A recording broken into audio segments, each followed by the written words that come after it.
네, 지금 전해드린 것처럼 잠시 뒤 오전 10시에 윤석열 전 대통령의 내란 혐의 두 번째 재판이 열립니다. 이번에는 피고인석에 앉은 윤 전 대통령의 모습도 공개되는데요. 1차 공판 때와 마찬가지로 불구속 상태로 형사 재판을 받으면서 지하주차장으로의 출석은 여전히 허용한 상태입니다. 네, 이번 윤 전 대통령 2차 공판의 법적인 쟁점들은 무엇인지 임주혜 변호사와 함께 스튜디오에서 이야기 나눠보겠습니다. 어서 오십시오. 네, 안녕하세요. 네, 안녕하십니까. 자, 이제 한 20분 정도 남았습니다. 오늘 윤석열 전 대통령의 내란 우두머리 혐의에 대한 2차 공판이 열리게 되는데 지금 저희가 화면으로 보여드리고 있는 것처럼 지난 월요일에도요. 윤 전 대통령 사저 지하주차장 앞의 모습입니다. 이제 잠시 후면 윤 전 대통령이 사저 앞에서 경호처들의 경호를 받으면서 법원으로 나서는 장면을 보실 수 있을 것 같은데요. 앞서 말씀드린 것처럼 지난번 출석 당시에 윤 전 대통령 지하주차장으로 출석하게 법원이 허락을 했습니다. 그렇기 때문에 포토라인도 없었고요. 법원 내에서의 촬영도 불허했는데 이번에는 법정 내에서의 촬영을 일부 허용을 했습니다. 그 점이 지난번 출석과 다른 점일 것 같은데 이 부분에 대해서 먼저 좀 짚어볼까요? 네, 법정 내에서의 촬영이 허용이 되었습니다. 이 공판의 전 과정 녹화가 허용이 되는 것은 아니고요. 본격적인 재판이 시작되기 전까지, 그러니까 재판정에 피고인이 들어와서 피고인석에 착석하는 부분이라던가 재판 시작 전에 변호인과 이야기를 나누는 모습, 이런 부분들까지는 촬영이 가능한 상황입니다. 관련된 법 규정이 존재하는데요. 방청이나 촬영에 관한 이 규칙이 마련되어 있습니다. 먼저 이 촬영에 대한 신청이 있게 되면은 피고인의 의견을 묻게 되고 피고인이 촬영에 동의하지 않는다고 해도 재판정은 공공의 이익이라던가 국민들의 알 권리 측면에서 촬영을 허용하는 것이 타당하다고 판단을 한다면 촬영을 허용할 수 있습니다.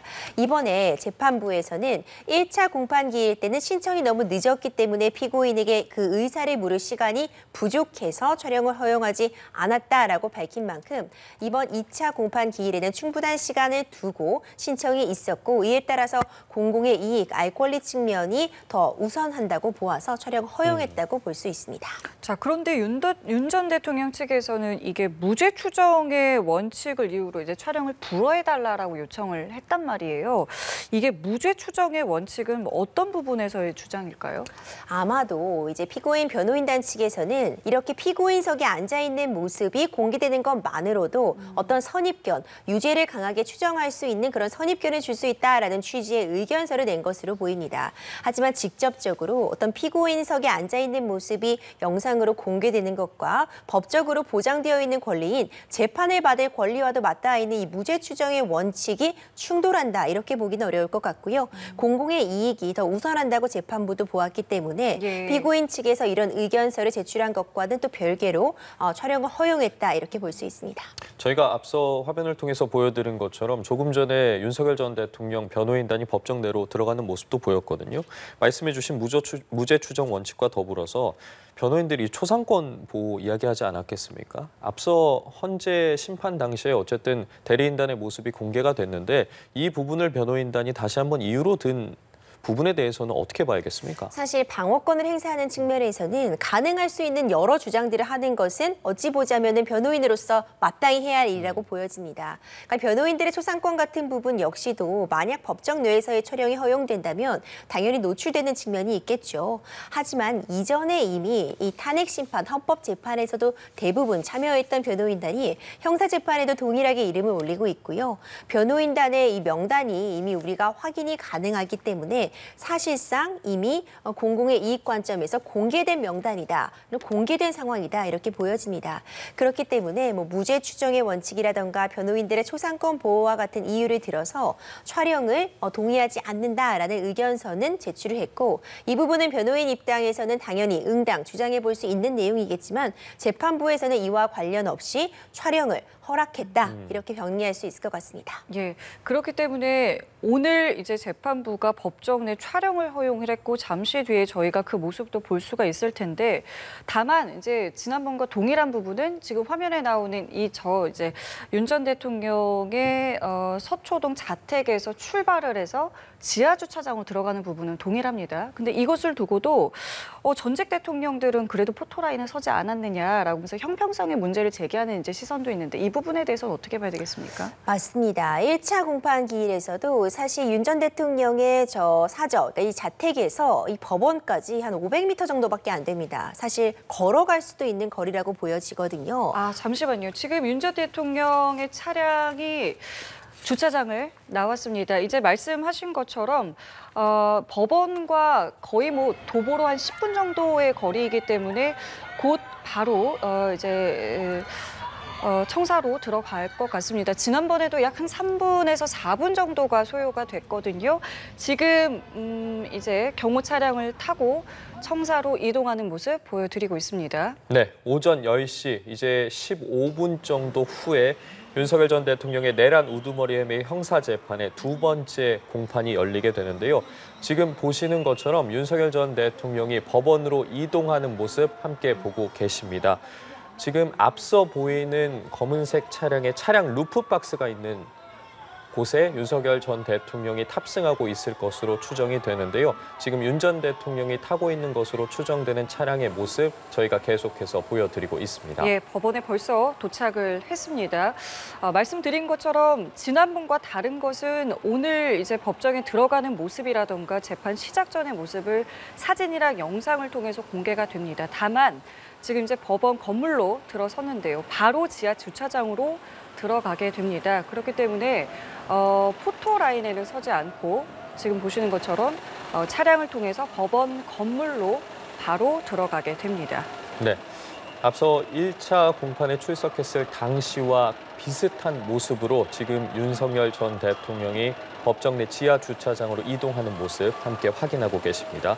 말씀드린 것처럼 서울고등법원 지난 18일이었죠. 윤석열 전 대통령의 내란 우두머리 혐의 2차 공판에서 지하 주차장을 통한 법정 출입을 1차 공판 때와 마찬가지로 허용한다고 밝혔습니다. 그렇기 때문에 조금 전에 윤석열 전 대통령이 지하 주차장을 통해서 법원에 출석을 했고요. 지금 법원에서는 경호처에서 윤 전 대통령이 차량을 이용할 시에 지하 주차장 출입을 요청했다며 그 부분에 대해서 허용했습니다. 네, 그렇기 때문에 보신 것처럼 지하 주차장으로 들어섰습니다. 이거 조금 전 모습인데요. 윤석열 전 대통령 잠시 뒤 10시부터 오늘 두 번째 형사 재판이 진행이 됩니다.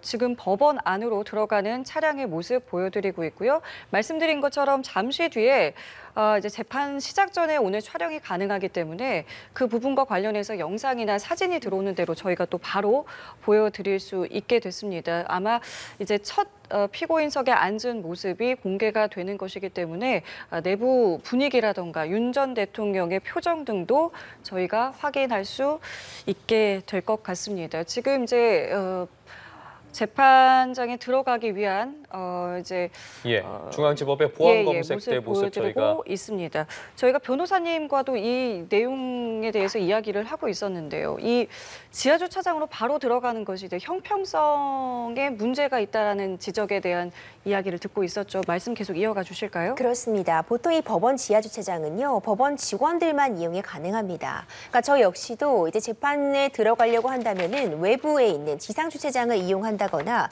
그 이후에 법원으로 들어갈 때는 걸어 들어갈 수밖에 없습니다. 이전 전직 대통령의 사례를 보더라도요, 경호처 차량을 이용해서 법원까지는 도착이 가능하지만 그 이후에서는 이 차량에서 내려서 직접 법원 안으로 들어가는 모습을 확인할 수 있었고요. 이때 자연스럽게 이제 언론사의 어떤 그 취재 카메라에 노출이 될 수밖에 없기 때문에 일종의 우리가 포토라인이라고 불리는 그 포토라인 앞에 서는 모습까지도 확인이 가능했습니다.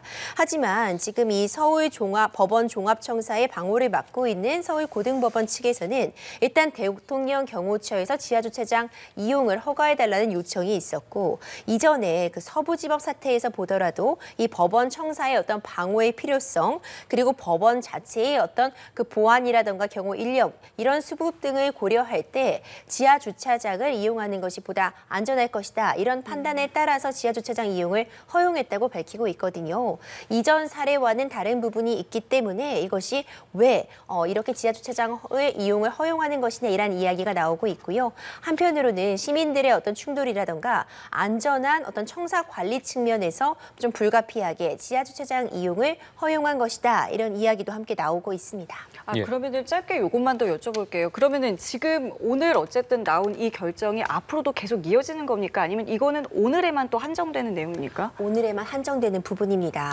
앞서 있었던 1차 공판 기일에서도 예. 이제 촬영은 허가가 되지 않았고 또 지하주차장 이용은 허가가 됐고 하지만 예. 이번엔 달라졌죠. 촬영은 허가가 되고 또 지하주차장 이용도 허가가 되고 이것이 그때마다 좀 달라질 수 있는 측면이 있어서요. 앞으로는 또 어떻게 진행될지 좀 살펴볼 필요가 있겠으나 촬영 같은 경우는 이미 허용이 되었기 때문에 앞으로도 좀 허용이 될 가능성이 좀 높아 보이는데 지하주차장 이용 같은 경우는 안전과 직결되는 부분이기 때문에 네. 이 부분은 입장이 바뀔지 조금 더 지켜볼 필요성은 있어 보입니다. 자, 앞서 저희가 현장 화면을 통해 보여드린 것처럼 윤석열 전 대통령 법원에 도착을 했습니다. 이제 잠시 후에 법정 내의 모습을 저희가 화면을 통해서 확인을 할 수 있을 것 같은데 관련한 자료나 화면들 들어오는 대로 저희도 전해드리도록 하겠고요.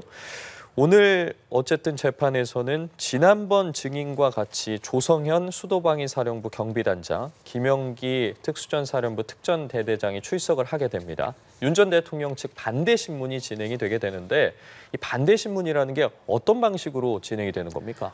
지금 조성현 경비단장과 김영기 특전대대장 같은 경우에는 검찰 측에서 신청한 증인입니다. 그렇기 때문에 지난번 공판 기일에서 검찰 측이 먼저 신문을 이어갔는데 이걸 우리가 주신문이라고 합니다. 이제 오늘 있는 이 반대 신문은요, 피고인 측 윤석열 전 대통령 측에서 이와 관련해서 기존에 나왔던 주신문 과정에서 나온 그 증언들을 좀 탄핵하는 그 신빙성을 낮추기 위한 그런 작업들을 펼 가능성이 있고요. 예. 이제 경우에 따라서는 지금 주어진 사실관계에 대한 반박을 하는 차원에서 반대의 신문을 던지게 됩니다. 그런 차원에서 반대 신문이 매우 중요한 의미를 가진다라고 볼 수 있을 것 같고요. 이 주신문에서 다뤄진 그 내용에서 한해서 일단 기본적으로 반대 신문을 진행하되 이 증언 같은 부분의 일정 부분 신빙성을 낮추고 탄핵하기 위해서 유도 신문, 특정한 어떤 그 증언을 유도하는 유도 신문도 허용되는 것이 반대 신문이거든요. 그렇기 때문에 피고인 입장에서는 매우 중요한 상황이다 이렇게 보여집니다.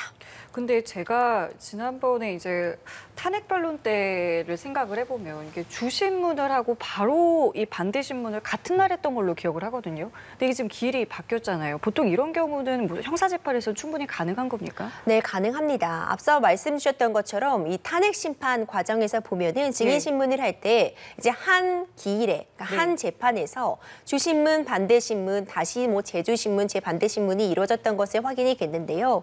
이번 사안 같은 경우에는 시간이 부족했습니다. 그러니까 지난번 1차 공판 기일에 주신문과 반대 신문이 뭐 한 번에 이루어졌을 수도 있겠지만 시간의 부족 같은 측면 때문에 반대 신문은 이제 다음 기일, 오늘로 미뤄졌다 이렇게 평가할 수 있을 것 같고요. 피고인의 방어권을 행사하는 측면에서 반대 신문은 이제 반드시 이루어져야 되고 중요한 의미를 가지기 때문에 새로 다음 기일로 넘어서 반대 신문이 이어진다 이렇게 볼 수 있습니다. 아마 오늘 다양한 사안들, 다양한 질문들을 피고인 측에서도 준비를 해왔으리라고 보는데 사실 주신문 과정에서 나온 그 증언의 내용들을 보면 결국 국회 본관의 내부에 진입을 해서 국회의원들을 끌어내라는 구체적인 지시를 받았다. 뭐 문을 부서서내라도 끄집어내라는 지시가 있었다. 이런 부분들이 사실 윤석열 전 대통령 입장에서는 불리한 내용이라고 볼 수 있기 때문에 해당 증언들의 신빙성을 낮추기 위해서 반대 신문에 상당한 공을 들일 것이다. 충분히 예측이 가능합니다. 네, 저희가 이 시각 서울중앙지법의 모습 보여드리고 있는데요. 윤석열 전 대통령의 변호인단인 김계리 변호사가 지금 보안 검색대를 통과하면서 법정 내로 들어가기 위한 모습을 보이고 있습니다. 말씀해 주신 것처럼 앞서 1차 공판 당시에도 윤석열 전 대통령이 직접 90분 정도 검찰의 공소장을 하나하나 반박을 했습니다. 피고인이 이른바 이 셀프 변론이라고 해야 될까요? 이렇게 길게 반박하는 게 통상적으로 있는 일인지도 궁금하고 이 부분이 윤석열 전 대통령에게 유리하게 작용을 할지도 궁금한데요. 어떻게 봐야겠습니까? 그렇죠. 지난번에는 사실 1차 공판 기일이기도 했고요. 처음 시작이다 보니까 일단 검찰 측에서 공소사실의 요지를 낭독을 하고 이에 대해서 피고인이 어떤 의견을 갖고 있는지 부인하는지 이런 부분들을 확인하면서 윤석열 전 대통령에게 다소 많은 시간의 발언이 허용된 건 사실입니다. 일반적인 형사재판 과정으로 좀 돌아가 보자면요.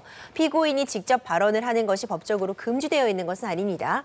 충분히 발언을 할 수 있겠지만 어떤 시간의 측면이라던가 신속한 진행, 좀 명확한 진행 이런 부분들을 위해서 사실상 재판부 입장에서는 변호인이 발언하는 것을 조금 더 선호한다 이렇게 볼 수는 있습니다. 예. 이것은 다른 이유가 있는 것이 아니라 조금 더 정돈하고 오히려 피고인의 방어권 행사 측면에서 불리한 이야기를 하지 않도록 배려하는 측면도 있다고 보여지거든요.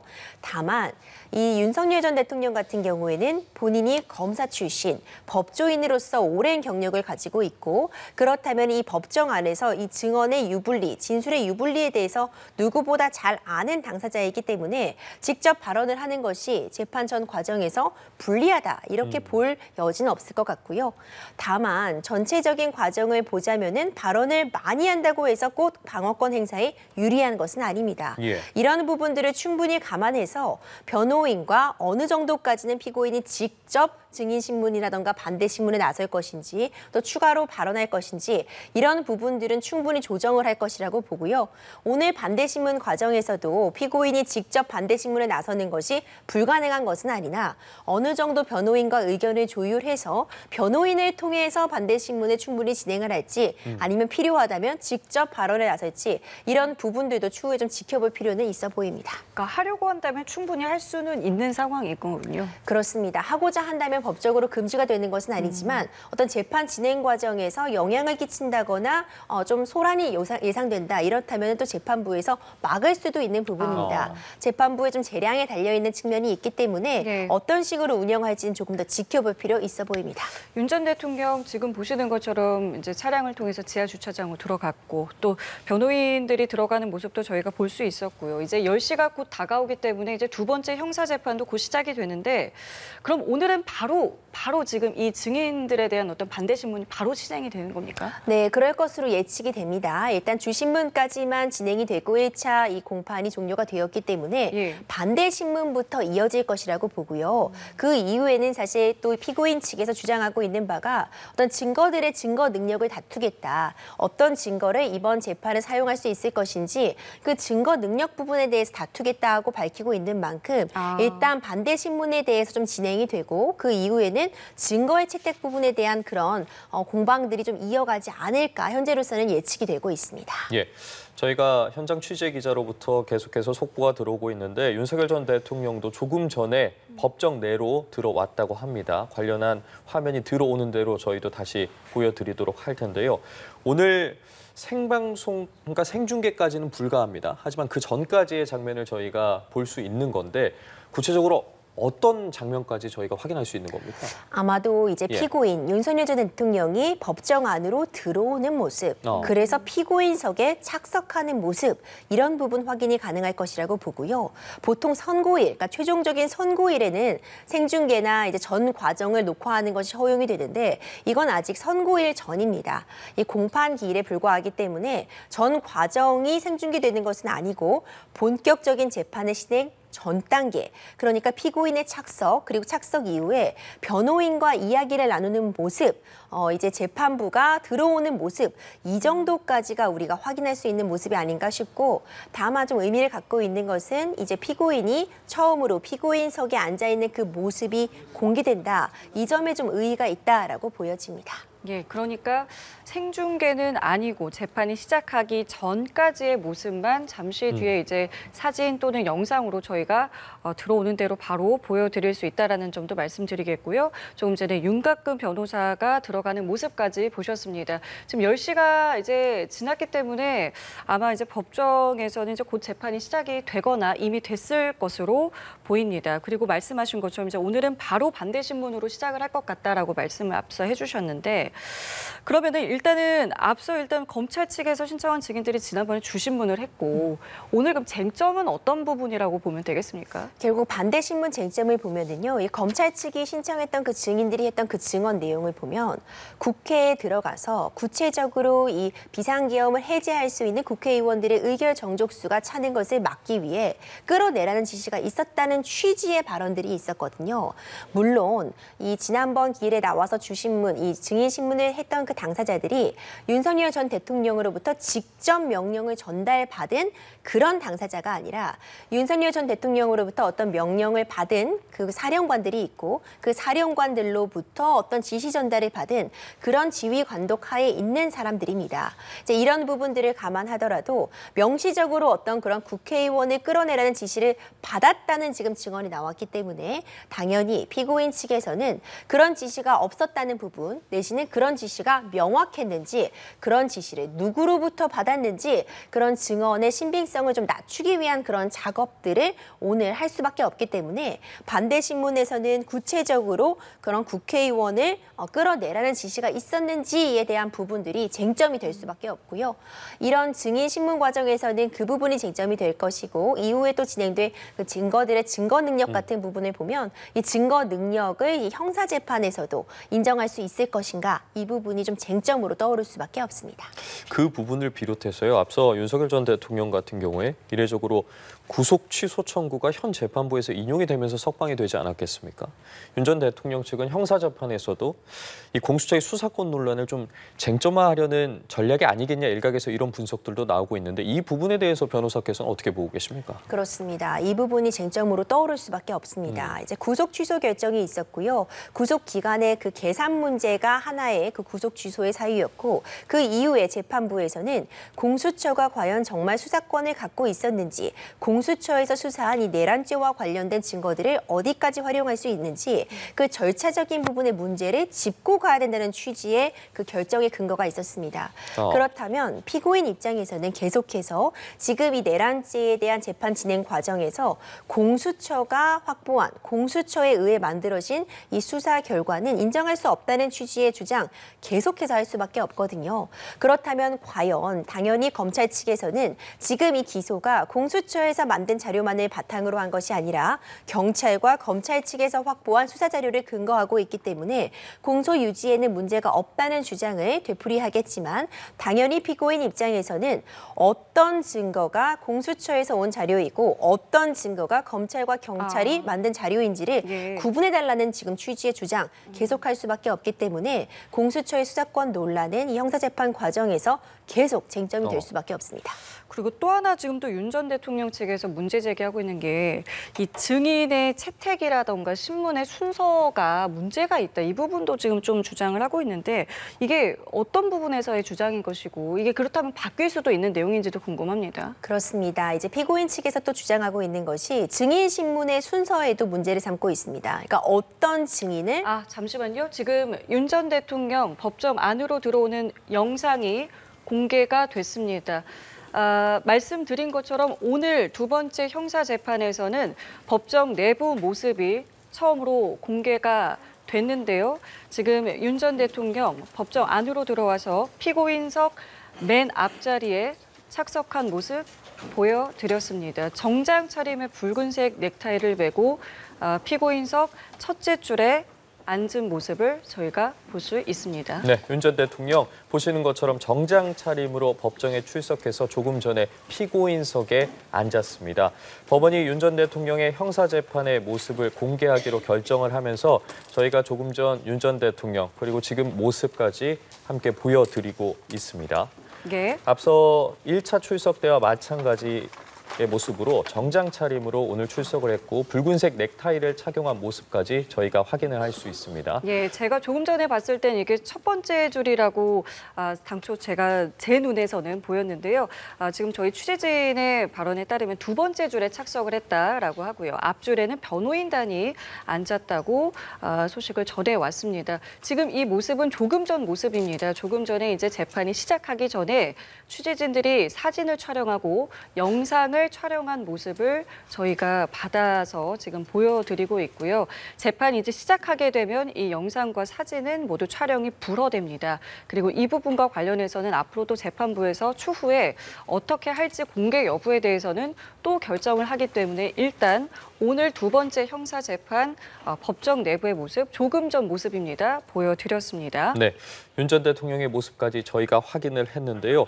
앞서 1차 공판 때의 모습을 확인해 보자면 재판이 시작된 후에 양측 신원을 확인을 했습니다. 이번 법정 내 모습이 저희가 함께 보고 있는데 그렇다면 지금 법정 촬영을 금지한 배경에 대해서도 1차 공판 때 언급했는데 지금은 어떤 이야기를 좀 설명을 하는 걸로 봐야겠습니까? 지금 앞서 말씀드린 것처럼 영상으로 공개되는 부분은 지금 피고인이 입장하는 부분, 그리고 피고인이 착석하는 부분까지 확인이 됐습니다. 예. 그리고 그 이후에 재판부가 입장하는 모습도 확인이 됐고요. 예. 이제 재판부가 입장을 하고 착석을 한 이후에 지금 이제 재판을 시작한다고 밝히면서 이제 피고인이 출석했는가 이런 부분은 당연히 확인을 하게 되거든요. 예. 지금 온 사람들, 피고인이나 변호인의 출석 여부 같은 부분을 확인하는 부분까지 지금 영상으로 확인이 가능한 것으로 보입니다. 예, 예. 그리고 이제 국민의 알 권리로 재판을 공개했다라는 이제 재판부의 발언도 있었습니다. 정장 차림으로 법정에 출석을 한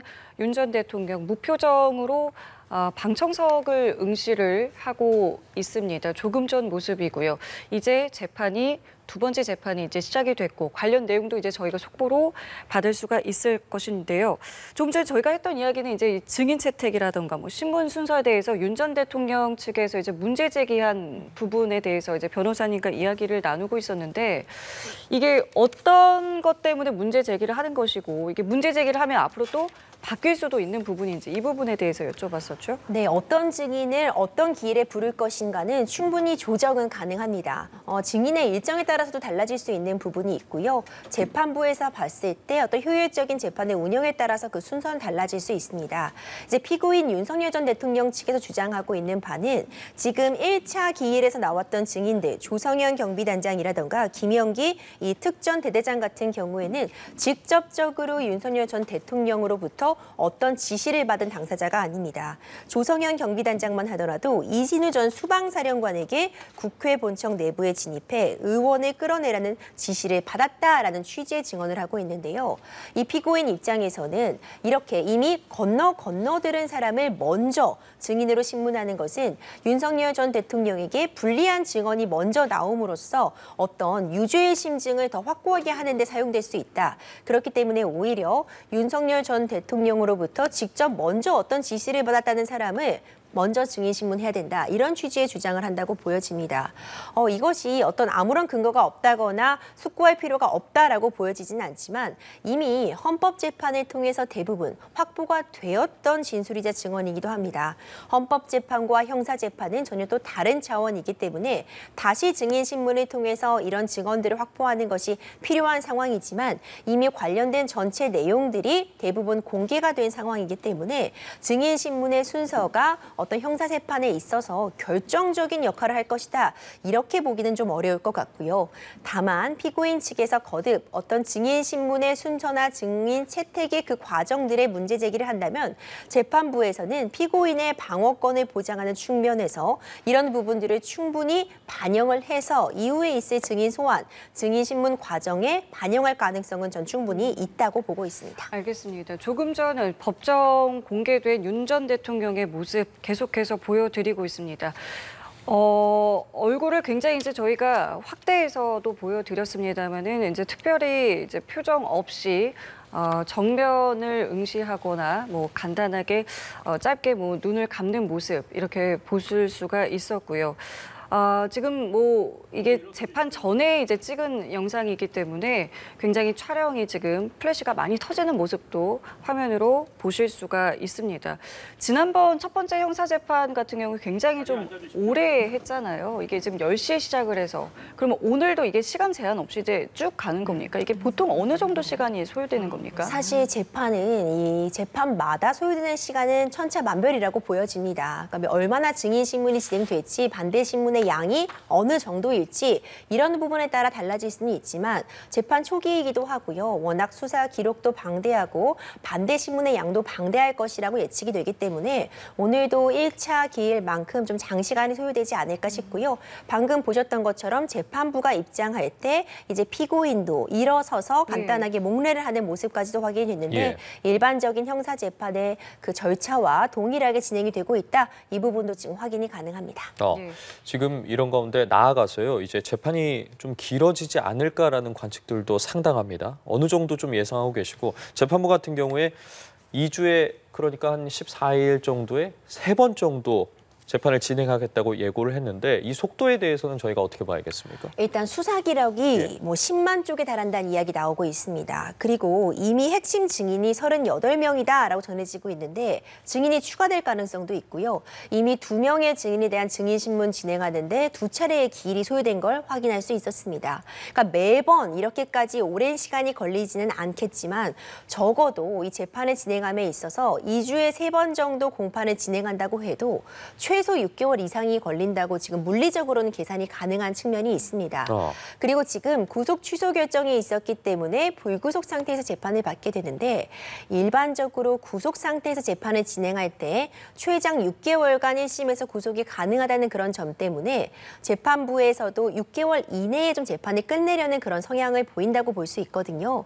그렇다면 불구속 상태에서 재판이 진행된다는 점, 핵심 증인만 해도 상당수라는 점, 수사 기록이 방대하다는 이런 측면들을 고려하면 최소 6개월, 1년까지도 소요될 가능성이 있다고 조심스럽지만 점쳐지고 있습니다. 그럼 지금처럼 뭐 일주일에 한 번 이렇게 이것도 좀 유동적인 겁니까? 아니면 이거는 정해놓고 하는 겁니까? 일단 현재로서는 2주에 이제 3차례 정도 공판을 진행하겠다고 하고 몇 차례의 기일은 이미 확정이 되어 있는 상태지만요.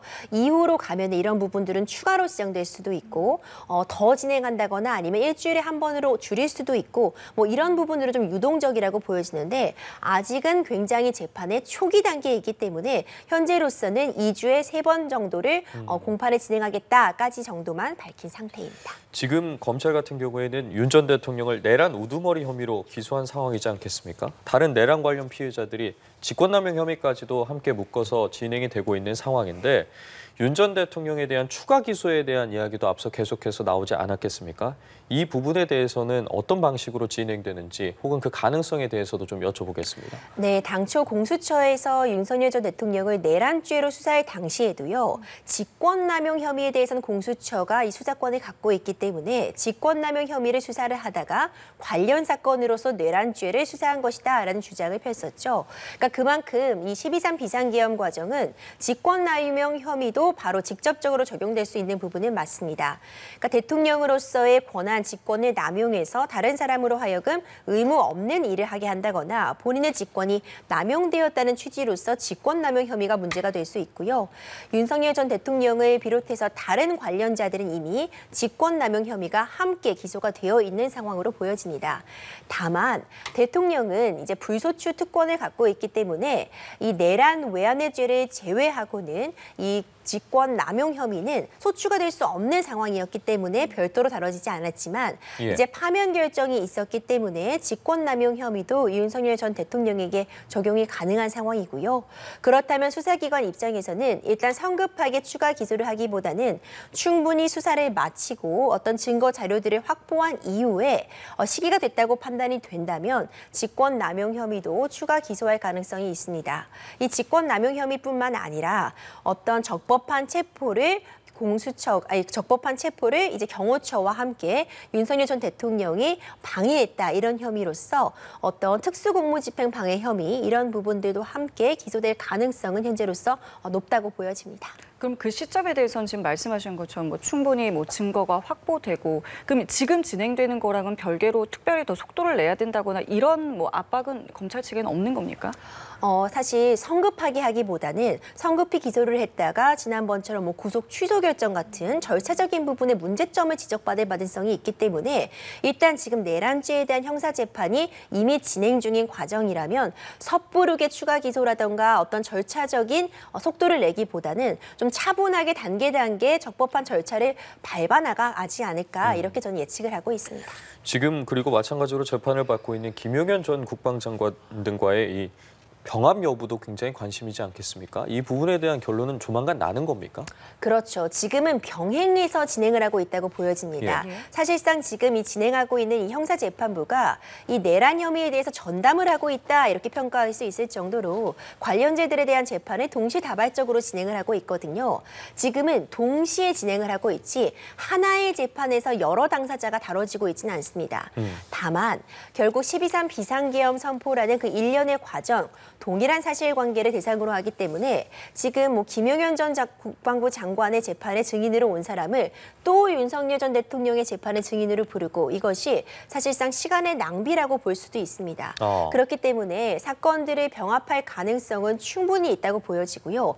다만 이 재판을 하나로 병합하게 된다면 상대적으로 뭐 관련이나 가담도가 적어서 좀 조기에 재판을 끝낼 수 있는 당사자들도 다른 어떤 복잡한 혐의를 갖고 있는 당사자들 때문에 재판의 결론이 나는 것이 더 길어질 그런 측면도 있어서 병합을 한다고 해서 반드시 신속하게 재판이 끝나는 것은 아닙니다. 이런 부분들을 재판부가 좀 감안을 해서 병합 여부를 좀 결정하지 않을까 싶습니다. 예, 저희가 지금 다양한 각도에서 조금 전 법정의 모습 화면을 보여드리고 있습니다. 이 부분과 관련해서도 또 하나 좀 여쭤보고 싶은 게 일단 오늘은 이 법정 내부 촬영이 허용이 된 거잖아요. 근데 이건 앞으로도 바뀔 수 있다라고 말씀을 해주셨는데 과거의 전 대통령들 같은 경우에는 어땠습니까? 이게 매번 이렇게 했습니까? 아니면 어느 정도의 알 권리가 보장이 되면 이제 그만하는 겁니까? 궁금한데요. 사실 이런 부분은 국민들이 이제 알 권리 측면에서는 뭐 몇 번이고 허용이 될 수 있겠죠. 하지만 오늘도 사실 처음으로 공개가 되는 부분이기 때문에 조금 더 관심도가 높았다고 보여지고요. 사실 이 재판 기일은 수십 차례 열리게 됩니다. 뭐 70회, 80회까지도 공판 기일이 진행이 된다면 사실상 매번 이렇게 촬영을 하고 매번 공개가 된다고 해도 국민들의 관심도라던가 아니면 알 권리 측면이 보장될 측면이 좀 다소 낮아지는 측면이 있기 때문에 일단 오늘은 최초로 공개된다는 측면에서 어떤 알 권리 측면이나 공공의 이익, 관심도가 매우 높았다고 보여지지만 예. 시간이 지난다면은 이 출석 모습을 공개를 요구하는 그 목소리라던가 공공의 이익 내지는 이에 대한 관심도는 떨어질 수밖에 없다 이렇게 보여지고 사실 중요한 건 공판의 내용입니다. 이 공판이 공개되는 것도 물론 중요한 부분이 있지만 내실 있게 어떻게 재판이 진행이 되고 있고 신속하고 정확한 공판의 기일을 진행하기 위해서 재판부가 어떤 식으로 재판을 운영할지가 더 중요한 쟁점이 되지 않을까 싶습니다. 자, 그래서 조금 전에 저희가 이야기했던 그 병합과 관련해서도 그러니까 결국에 이제 이거를 신속하게 하는지 여부에 대해서 조만간 어떤 결론을 내릴 수 있다라고 말씀을 해주셨는데 과거 전 대통령들이랑 어쩔 수 없이 이게 비교를 할 수밖에 좀 없는데요. 박근혜 전 대통령이라든가 이명박 전 대통령 같은 경우에는 뭐 어느 정도 속도로 이게 진행이 됐었을까요? 사실 그때도 재판이 이렇게 너무 늘어지는 거 아니냐는 비판은 계속 제기가 되어 왔었습니다. 하지만 이 재판이라는 것이요. 일반적으로 간단한 사건이라고 해도 이제 한 심금을 진행하는데 한 6개월에서 1년 정도는 소요가 되는 것이 현실입니다. 이 구속 상태라면은 조금 더 빨라진 측면이 있지만 경우에 따라서는 구속 상태에서 1심을 받아도 구속 기간이 만료가 되어도 1심이 종료가 되지 않아서 그 이후에는 불구속 상태에서 재판을 받는 경우도 쉽게 확인을 할 수가 있거든요. 이제 그런 측면들을 고려하자면 전직 대통령들의 사례를 감안하더라도 특히 이 내란죄라는 것은 굉장히 중형이 예상되는 그런 형사 재판이라는 점. 예. 결국 12.3 비상계엄 선포가 어떤 국헌문란의 목적을 갖고 있었는지 이것이 국헌문란 목적의 폭동으로 보일 정도로 어떤 그런 폭동의 그런 가능성들을 내비치고 있었는지 굉장히 중요한 쟁점들을 다루고 있고 윤석열 전 대통령이 피고인 입장에서 모든 혐의를 형사적으로 부인하고 있는 상황이기 때문에 치열한 공방이 오갈 수밖에 없고 특히 공수처의 수사권을 문제 삼으면서 이 증거 자료들에 대해서 일일이 어떤 증명력을 확인하는 절차를 거치고 증인 신문을 거친다라고 가정한다면 그 기일은 이전의 전직 대통령들의 형사 재판보다도 더 길어질 가능성이 훨씬 높다. 이렇게 또 예측도 가능한 상황입니다. 그게 예. 사실은 제한은 없는 거죠? 그렇죠. 어떤 재판을 반드시 언제까지 끝내야 된다라는 부분은 없는 것이고 결국 중요한 것은 정확한 재판이잖아요. 그럼에도 불구하고 재판부가 그걸 언제까지나 몇 년까지나 계속해서 재판을 끌 수는 없겠지만 충분히 방어권을 보장하는 측면에서 일정 부분 시간이 소요되는 것은 막을 수 없는 상황입니다. 예, 20분 전쯤이죠. 오늘 오전 10시부터 윤석열 전 대통령의 내란 혐의 형사재판의 2차 공판이 시작이 됐습니다. 저희가 앞선 화면들을 통해서도 계속 보여드린 것처럼 윤 전 대통령 피고인석의 두 번째 줄 가장 안쪽 자리에 앉은 모습까지 확인을 했고요. 지금 화면을 통해서 볼 수 있을 것 같습니다. 내란 혐의 2차 공판에 대한 주요 내용들 보여드렸고 지금 보고 계시는 모습이 윤석열 전 대통령이 조금 전 서울중앙지법에 출석해서 피고인석에 착석하기 위해 이동하는 모습이고 이제 착석하는 장면까지 저희가 현장에서 들어온 내용을 전해드리고 있습니다. 윤 전 대통령 보시는 것처럼 정장 차림에 붉은색 넥타이를 차고 있고요. 변호인들과 이야기를 하는 모습도 공개가 됐지만 대부분 공개된 모습에서는 정면을 응시하면서 묵묵부답으로 있는 모습을 저희가 확인할 수 있었습니다. 1차 공판 때와 마찬가지로 단정하게 머리를 빗은 모습으로 피고인석에 윤석열 전 대통령 착석을 한 상황입니다. 저희가 변호사께 여쭤봤던 부분들에 대해서 지금 이 재판이 얼마나 길어질까에 대한 부분도 있었고 재판부에서 내리고 있는 결정들에 대해서도 여쭤봤는데 어쨌든 지금은 이 형사재판의 초기라고 볼 수 있지 않겠습니까? 앞으로 재판부가 지금까지 내려왔던 결정들에 비추어 봤을 때 좀 어떤 부분들을 저희가 주목해 봐야겠습니까?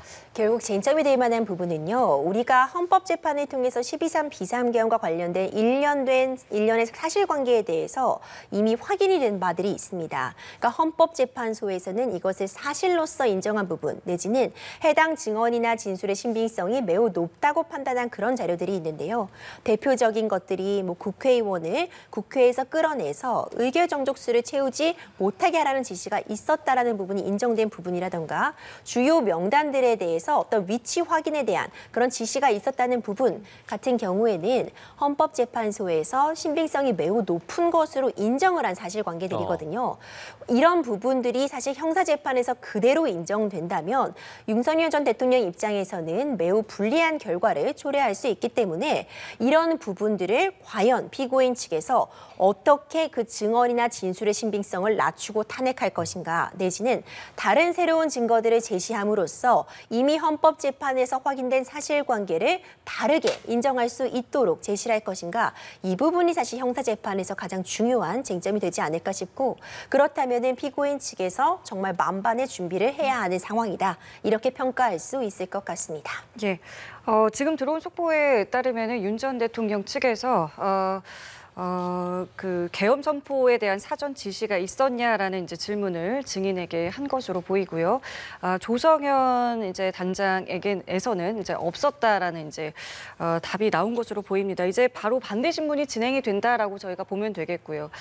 말씀하신 것처럼 근데 이 내용들을 보면은 그 탄핵 심판 때와 상당히 좀 유사하다라는 느낌을 좀 받는데 그러면 그 형식이라던가 과정도 그때와 좀 비슷하다고 보면 됩니까? 아니면 이게 형사재판이기 때문에 포인트가 좀 다를 수도 있는 겁니까? 사실 이 헌법재판에서 증인신문 과정이라던가 이 재판의 진행은 이제 민사소송이나 형사소송에서 사용되는 그 규정을 준용하고 있기 때문에 크게 달라진다고 보여지진 않고요. 다만 헌법재판은 12.3 비상계엄 선포가 헌법과 법률에 위배되는 부분이 있는지를 중점으로 보았다면 형사재판은 12.3 비상계엄 선포가 국헌문란 목적의 폭동인가를 바라보는 것이기 때문에 어떤 증거들의 증명력을 훨씬 더 높게 형사재판에서 요구한다라고 보여지고요.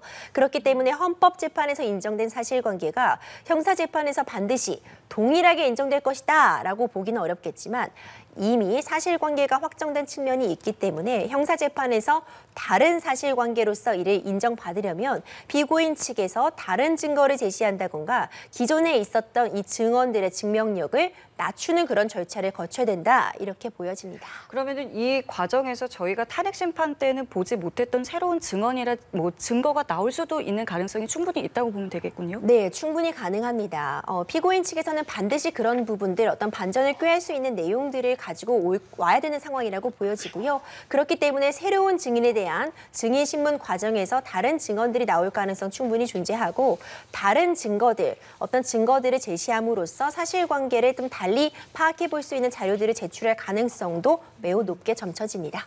예, 알겠습니다. 조금 전 오전 10시부터 윤석열 전 대통령의 내란 혐의 두 번째 재판이 열리고 있는데요. 관련 소식 추가로 들어오는 대로 저희는 다시 짚어보도록 하겠고 저희는 임주혜 변호사와는 여기서 인사 나누겠습니다. 오늘 고맙습니다. 감사합니다.